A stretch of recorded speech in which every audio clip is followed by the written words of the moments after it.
Hello, everybody. My name is Patrick Castillo. I'm the Director of Security here at Ntiva. Today, we are going to be talking about after the audit, why compliance is not the finish line for cybersecurity. And you might be wondering what I mean by that. So let's kind of get started. I have a question for all of you. How many of you have passed a cybersecurity audit in the last year? Whether that's SOC 2, HIPAA, PCI DSS, there's a whole bunch. Any of them. How many of you passed? 2025 is going to bring new compliance challenges. We're going to add in there's a lot of AI changes this year. There's just general changes to regulations as they get annually updated. It's just kind of how it is. CMMC is going to have a lot of changes as normal, as planned. And along with this compliance, why are people getting compliant? It's costly to not be compliant. In the case of CMMC, if you aren't compliant, you can't get contracts. Case of HIPAA, PCI DSS, you're going to get fines. You're going to be unable to process transactions. Businesses do need to act now to stay ahead and ensure smooth transition, but that does not mean that is the finish line. That's kind of the goal of this whole presentation, is to make sure everyone understands that compliance is just a step in the journey. So, what is the difference between compliance and security? Let's go over that. So we're going to start with compliance, then go into security, and then we're going to go into some common elements. So compliance. Compliance in cybersecurity centers on adhering to the specific regulation, standards, and laws set forth by external bodies. Its primary function is to provide a standardized framework for data protection, prove that an organization is meeting its legal and contractual obligations. So, it's driven by those external mandates. It's initiated by these outside entities. That could be a government entity. That could be an industry council like PCI DSS. This could be an international organization, like GDPR. They generally focus on a point in time snapshot. Now, there's a few that focus on period in time, not just point in time, but it's still just a snapshot. Audits and assessments verify that organizations meet those required controls within that specific moment or specific time frame. The goal is to pass that audit, receive your certification, and then it stays valid for a set period. They follow a checklist approach. Compliance frameworks provide that list of specific control and requirements that have to be implemented. Now, this approach is often very rigid, and it focuses on, what to do, not necessarily why or how in the context of your unique business risks. And the primary motivation for most compliance is avoiding penalties or ability to obtain contract. You want to avoid negative consequences. You want to avoid fines, legal sanctions, public reputational damage if you're not compliant. You want to avoid those things. What about security? Security, very similar in the base, but different in the application. And security is that comprehensive and continuous process of identifying, assessing, and mitigating risks to protect your organization. It's a proactive discipline tailored to the specific threat landscape and business context of your organization. Now, a clarification, as I'm talking through this is if security is done well, not just general. So I'm talking about a well-run security system. So what is it driven by? It's driven by your internal risk appetite. Security measures are guided by that organization's own understanding of its threats that it's facing and its tolerance to the risks that it faces. It's an internal business-driven decision to protect those assets and ensure operational continuity. It's going to focus on continuous improvement. Security is an ongoing life cycle. You have to cycle through testing, cycle through monitoring, adapting.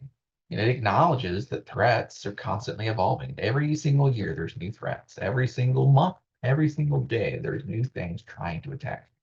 Your defenses have to evolve as well. That it's a pretty common phrase to say this, but security is a process, not a destination. Something that needs to keep going. How do we do this? You employ a dynamic risk-based approach. So securities prioritize actions based on the likelihood and potential impact of that threat. This allows for a flexible, layered approach and customized defenses that address the most significant vulnerabilities first. If you have a server that has no password. You can just log into it. That is a very big risk. If this server is not internet accessible and requires someone to be standing in the data center, its in potential likelihood goes way down. Is it still likely and should it still be fixed? Absolutely. But if you've got a web server that is potentially brute forceable, that probably needs to be fixed as well. And that has a higher likelihood of someone attempting it. Motivated by proactive protection. The core goal of security is to prevent breaches. You want to minimize the damage, you want to protect the confidentiality, integrity, and availability of your data and systems. You want to protect them from all threats, whether they're covered by a compliance standard or not. It's just the ongoing process of being as secure as you possibly can be for the sake of being secure. So what are some things they have in common? Well, while distinct, compliance and security are not mutually exclusive. A strong security posture makes compliance easier to achieve, and compliance mandates can provide a useful baseline for a security program. So, that first fundamental goal of data protection, that's that shared goal. At their core, that's what they're aiming to do. They want to prevent unauthorized access, unauthorized use, disclosure, alteration, even destruction. So they're both fundamental components of a comprehensive data governance strategy. Both of them have a foundation of best practices. What is a compliance framework but an established cybersecurity best practice list? Same with control standards. Think about NIST. All these ideas and check boxes that they ask for are founded in a well-run security system. So one feeds into the other. It's like a cycle. You develop new security practices, they realize that they work, they become new compliance standards. These new compliance standards now become the new baseline for people's security frameworks. And it's just a cycle. It's a good cycle. I want to say it's a very good cycle because it makes everyone better. Improved risk management. Both activities force an organization to look critically at its IT environment and data handling processes. Like I said just a moment ago, compliance is identifying that baseline set of risks defined by the standard. And the securities can provide generally a broader, but also more tailored risk assessment. Documentation. So if y'all have gone through a compliance audit like I asked, you need evidence. Both compliance audits and internal security reviews demand thorough documentation. With compliance, you have to provide this to auditors. For a well-run security program, it's internal stakeholders, but they both have to have the clear records of their policies, procedures, their implementing controls, and the incidents that might have happened. And that's how you know you are running an effective security program, is you were able to speak to it. So, what is the trap that most people fall into? Well, a false sense of security. Many companies get a false sense of security after passing a compliance audit. While there should definitely be a sense of accomplishment, the journey does not stop there. Using phrases like, we passed, so we're good. We've got tools in place. We'll just revisit this next year. That shows an operational mindset that is not focused on security. So I have helped many companies through audits of various kinds. I've helped banks through their audits. I've helped health organizations. I've helped government contractors, a wide variety of companies. And it is sad to see that some companies are only willing to invest just enough to check the boxes. Yes, they are checking the boxes of what is required by these compliances, but they are not following the spirit of what's behind those controls. They're not really thinking critically about why they need to protect this environment. Why do they need to protect this data? They know they need to, so they check the box. So let's talk about a real world example. Target. Many of you may have heard this story already, but let's go through the story. Imagine you've done everything you were told to do. You studied, passed the test, got your certificate. That was Target 2013. They were fully PCI compliant. They had that big test, that cybersecurity test, and they passed it. They thought they were safe. Well, here's what that test didn't account for. They didn't account for the way the attackers got in. The attackers didn't just knock on the front door. They found an unlocked window through a trusted partner.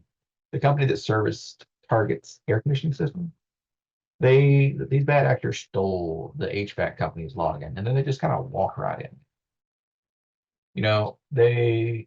These compliance tests don't always test the whole floor plan, so to speak. Because once inside, that network was not properly segmented. Those attackers moved just freely from the non-sensitive AC systems right over to those digital point of sales. They ignored alarm.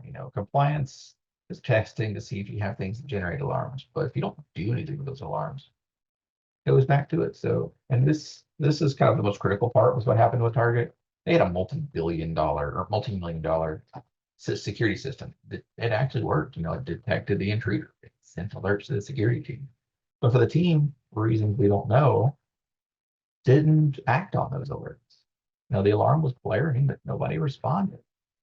So while the compliance certificate hung on that wall, the thieves were able to quietly walk in, steal the financial data of over 40 million customers, get out. This story shows us better than almost any other that just having that certificate doesn't mean you're secure. There's a difference between passing your driver's test and actually being a safe and defensive driver on the road every day. Think about that. You take your driver's test, and you do all the things that you need to do. But if you're not actually going to stop at stop signs, you're not actually going to stop at the red lights, are you actually safe just because you have that driver's license? No, you are not. So what do we need to do? What do we need companies to do? Well, we need to shift to a security first mindset. The traditional view of security is that it is a restrictive force that slows down innovation and adds friction to processes. I, as a security professional, can tell you this happens all the time. I go to make a change and, whoa. Change, man. Change isn't good. We can't do change. Well, companies need to have a security first mindset. We need to reframe people's way of thinking. With that security first mindset in place, it's going to position robust security as a competitive advantage. This approach is going to build trust with your customers. Your customers are increasingly concerned about data privacy and protection. When security is prioritized, it demonstrates a commitment to safeguarding client data, which can become a key brand differentiator. A reason clients might choose your product over competitors. It enables the business to operate confidently in this high threat environment that we have come to be in. It's going to protect your revenue streams. It's going to protect your shareholder value. So what's some things we can do? You can integrate security into your entire life cycle. This is typically if you're implementing a new product, especially with software development. The security first culture moves away from just bolting on security at the end of the project. Instead, security is integrated from the very beginning of the new initiative. Now, this means security considerations are part of the initial design, development, testing, and deployment phases of new products. By building security in from the start, vulnerabilities are identified and mitigated way earlier, much earlier in the life cycle when they are far cheaper, far easier to fix. This proactive integration prevents costly rework. It reduces the risk of last-minute project delays, and it results in a more resilient final product. Imagine you're building a new application, and I was told it needs to have this functionality, so you build that functionality. Last minute, during some testing, someone realizes, hey, if I can put in a little code here and pull out your whole database. Well, that's going to require some rewriting. In that particular example, it's not that much rewriting, but it could be so much worse. Maybe you had a very poor implementation of login. People can just get right in. That's going to require you to delay release to get everything put in. And that's if you realized before it went into production. If you're not thinking about security at all, it might make it to production and people's data gets stolen before you even realize there's a vulnerability. That is not good. So with a security first mindset, we can avoid that as much as we can. So What's another thing? Protecting proactive threat hunting and risk management over reactive. So while compliance with standards like GDPR, PCI DSS, it's essential and it should be viewed as the starting line, not the finish line. Like I said earlier, security is a process, not a destination. So security first approach is proactive rather than reactive. It prioritizes understanding the organization's specific risks and actively hunting for threats before they can be exploited. This involves investing in modern security tools, conducting regular penetration tests, and staying informed of the evolving threat landscape. The mindset should shift from asking, "Are we compliant?" to asking, "Are we secure against the most likely and impactful threats we face today and tomorrow?" This risk-based focus ensures that resources are allocated to protecting what matters most, rather than just checking a box. And the thing that is most important to me in getting a company to shift to a security first mindset is you need to foster this culture of shared responsibility. Security is not solely IT or cybersecurity department's job. It is everyone's responsibility. Yes, it is my job to review the alerts that are coming in, but it is everyone's job to make sure we are a secure organization. Shifting to a security first mindset requires empowering every employee the knowledge and tools to be a part of the solution. This involves continuous training that goes beyond annual compliance checklists, beyond annual compliance slideshows, to include practical, relevant education on the current threats like phishing, social engineering, proper data management, how they report an incident.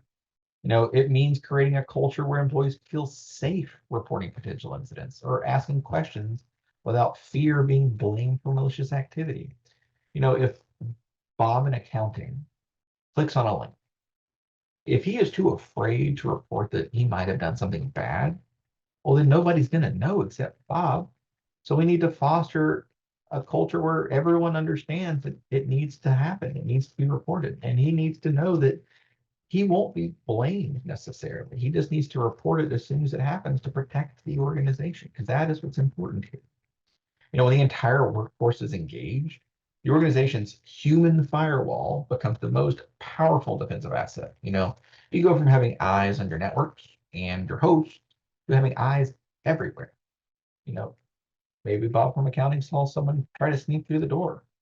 Well, you have cameras, but is someone watching those cameras all the time? Are you going to save that camera to happen to notice after something has been stolen? Or is Bob going to be able to say, "Hey, is he supposed to be here?" And then you can catch someone before it gets bad. Well, that is really all for today. If you have any questions, as usual, please let us know. Always available.